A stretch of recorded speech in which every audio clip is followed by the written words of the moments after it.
जहां पेटीएम इतना यूज में आ गया था और बहुतों की डेली जरूरत बन गया, वहां पिछले कुछ दिनों में ऐसा क्या हुआ कि आरबीआई ने पेटीएम का गला दबा दिया। जी हाँ, पेटीएम पूरी तरह से हो रहा है बंद। आइए जान लेते हैं कि ये मुद्दा है क्या, आसान भाषा में।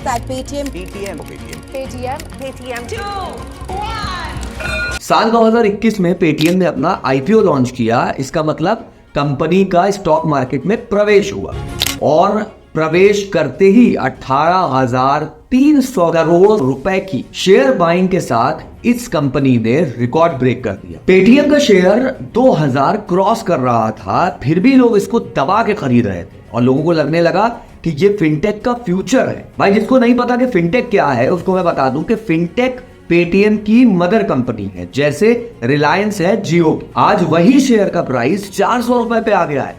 मतलब रोज सर्किट पे सर्किट लग रहा है। एक जमाना था जब पेटीएम के founder Vijay Shekhar Sharma poster boy कहे जाते थे, किंग ऑफ स्टार्टअप कहे जाते थे, लेकिन आज उनका स्टार्टअप जो पेटीएम था और खुद विजय शेखर शर्मा दोनों ही डूबते और बंद होते दिख रहे हैं। तो ऐसा क्या हो गया कि आरबीआई ने इतना बड़ा फैसला ले लिया पेटीएम के बारे में, और ऐसा क्या हुआ पिछले कुछ सालों में कि आरबीआई को ये फैसला लेना पड़ा। 35 करोड़ से ज्यादा वॉलेट यूजर्स हैं पेटीएम, और सबको बोला जा रहा है कि आप अपना पैसा जल्द से जल्द पेटीएम से बाहर निकाल लो। पेटीएम की दुकान बंद होने जा रही है और पेटीएम को किल करने जा रहे हैं हम। 35 करोड़ में से 31 करोड़ वॉलेट इनऑपरेटिव है, मतलब यूज में है ही नहीं। एक पैन कार्ड पे 1,000 अकाउंट्स लिंक्ड हैं और पेटीएम ने ये होने दिया। हम फास्टैग भी खरीदते हैं तो उसमें भी केवाईसी कराना पड़ता, लेकिन लाखों लाख अकाउंट्स हैं जिसमें पेटीएम ने केवाईसी ठीक से नहीं कराया और आरबीआई ने बोला कि आप वायलेशन कर रहे हैं एंटी मनी लॉन्ड्रिंग रूल्स का। देखिए, बैंकिंग एक बहुत सीरियस बिजनेस होता है और इसमें लोगों का पैसा और डिटेल्स इन्वॉल्व होती है। बहुत ज्यादा डेटा होता है बैंक के पास कस्टमर्स का, और यहां पे भी पेटीएम पेमेंट बैंक एक बहुत बड़ी ब्लंडर कर रहा था। ये अपने कस्टमर्स की डिटेल्स अपने प्रमोटर ग्रुप्स के साथ शेयर कर रहा था, यानी जो कंपनीज इनके साथ जुड़ी हुई थी, मतलब कस्टमर्स की डिटेल अपने दोस्तों में ये बांट रहे हैं। तो कुछ सवाल यहाँ पे उठ रहे हैं कि क्या पेटीएम सही में गिल्टी है या उसे फंसाया जा रहा है। क्या विजय शेखर शर्मा को पता था कि उसकी कंपनी में क्या गड़बड़ी चल रही है और उसने नजरअंदाज किया इन सारी चीजों को,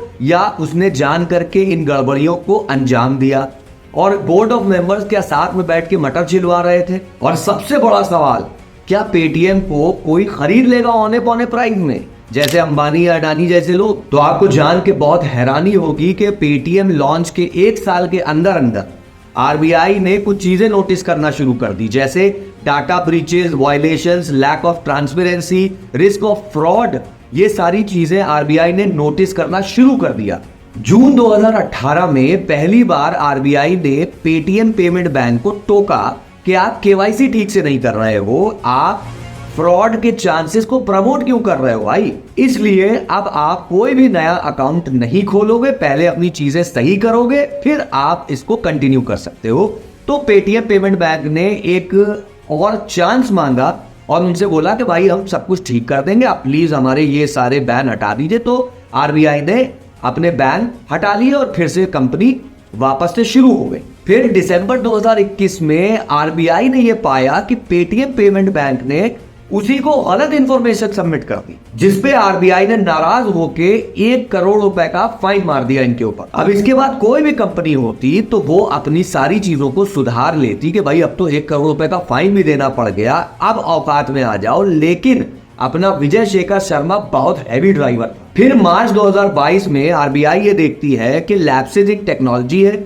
जिससे साइबर क्राइम होने के चांसेस बढ़ रहे हैं, जिसपे इनका ध्यान नहीं है, ये उसको हल्के में ले रहे हैं और केवाईसी तो ये कराना जरूरी समझते नहीं।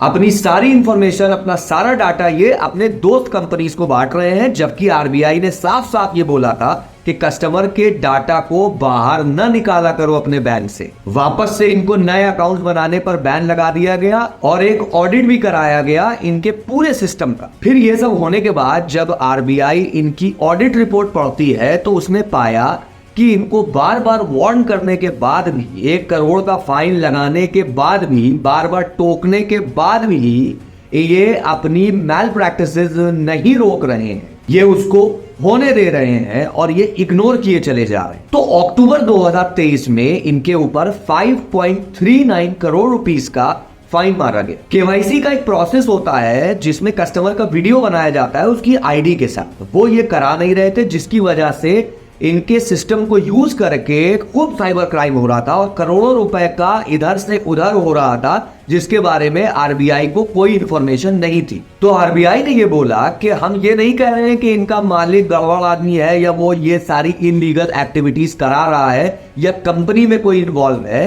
लेकिन इनकी गैर जिम्मेदाराना हरकतों की वजह से जो इनको बार बार इतने सीरियस इश्यूज पे टोका जा रहा है और ये उसको नहीं सुधार रहे हैं, इसकी वजह से हम कंपनी पे फुल स्टॉप लगा रहे हैं और 29 फरवरी के बाद से इस कंपनी की सारी सर्विसेज बंद कर दी जाएंगी। मतलब कोई भी यूजर 29 फरवरी के बाद इस सर्विस को पेटीएम पेमेंट बैंक या पेटीएम की कोई भी सर्विस यूज नहीं कर पाए। तो सारे यूजर्स को यह बोला गया कि भाई अब अपना पैसा निकाल लीजिए और फिर जब कोई इसमें पैसा 29 फरवरी के बाद ऐड करना चाहेगा तो वो ऐड नहीं कर पाएगा, जिससे धीरे धीरे पेटीएम अपना दम तोड़ दे, जिससे इनके वॉलेट्स इनऑपरेटिव हो जाएंगे, किसी काम के नहीं रहेंगे और फिर पेटीएम तो इस वजह से खत्म हो ही जाएगा। अब जान लेते हैं कि पेटीएम पेमेंट बैंक की कमजोर हालत को देख के कौन घात लगा बैठा हुआ है, कौन है जो इस कंपनी को दबोचना चाहता है। तो भैया